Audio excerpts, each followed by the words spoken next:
तो अभी हम उस पे आते हैं बाद में जी। अभी आपका सबसे पहला सवाल बहुत जो हमको समझ में आ रहा है, हमारे को लगता है कि हमारे दर्शकों को समझना बहुत जरूरी है। आपने कहा कि बैंकर्स और जो हमारे कस्टमर थे, खासतौर से यहाँ कस्टमर में हम नॉर्मल कस्टमर नहीं ले रहे हैं, हम यहाँ कस्टमर ले रहे हैं उद्यमियों का। जी। जो उद्यमी जो आपके कस्टमर थे जी, उनके साथ जो इंटरफेस था जी, वो खत्म हो गया बिल्कुल। और उस इंटरफेस को चेंज कर दिया किसने? इस टेक्नोलॉजी ने। जी। और टेक्नोलॉजी जो है वो बैंकर्स क्या कर रहे हैं कि उनके पास डेटा आ गए, भाई लोन का एप्लीकेशन कितना आया, एप्लीकेशन के लिए कोई एजेंट बाहर में बैठे हुए हैं, उन्होंने ले लिया भाई आप अपना फाइल हमें दे दीजिए और उन्होंने डाटा पुट कर दिया। जी।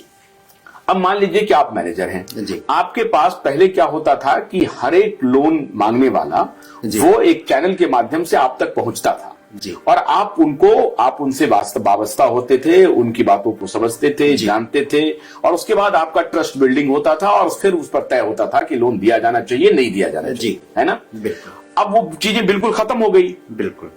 तो ये तो बिल्कुल से एकदम से पैराडिम शिफ्ट है। बिल्कुल बिल्कुल, मैं आपकी बात से सहमत हूँ।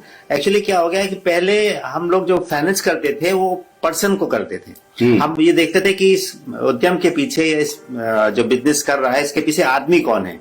अगर आदमी वो ट्रस्टवर्दी है, उस पे हमें बैंक को कॉन्फिडेंस होता था, तो उसके लिए किसी हद तक जाने को तैयार थे। उसको थोड़ी और जो नॉर्म्स नहीं भी करते थे, नॉर्म्स को थोड़ा से वेव करके प्रॉपर परमिशन लेके हम उसमें करते थे।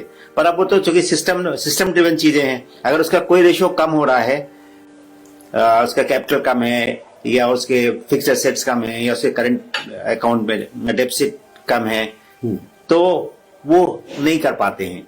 और दूसरी बात यह है कि वो चूंकि बता ही नहीं पाता अपनी बात। पहले वो क्या था, अपनी बात पूरी बताता था, उससे क्या परेशानी, मतलब खासतौर से जो छोटे उद्यमी होते हैं उनको सबसे बड़ी प्रॉब्लम ये होती है कि सामान तो अपना रॉ मटेरियल तो खरीदते हैं कैश में और बेचते हैं उधार में, तो उनके सिंडिकेटर्स जिससे हम कहते हैं, उनके क्रेडिटर्स बहुत सारे खड़े हो जाते हैं, क्योंकि अब उनको बहुत सारी प्रॉब्लम है। या तो रॉ मटेरियल खरीदें और उसको बेचे भी, फिर कैश बेचे और फिर कैश बिकता ही नहीं उनका, क्योंकि बहुत लोग क्रेडिट देने को मार्केट में तैयार हैं। तो नॉर्मली उनका जो है 50 to 60% जो उनका प्रोडक्ट प्रोड्यूस है वो क्रेडिट में बिकता है। तो अब उसमें नॉर्मली 30 दिन की या 60 दिन की या 90 दिन की, जैसे जिसका डिपेंडिंग ऑन द प्रोडक्ट, वो उसको क्रेडिट देते हैं।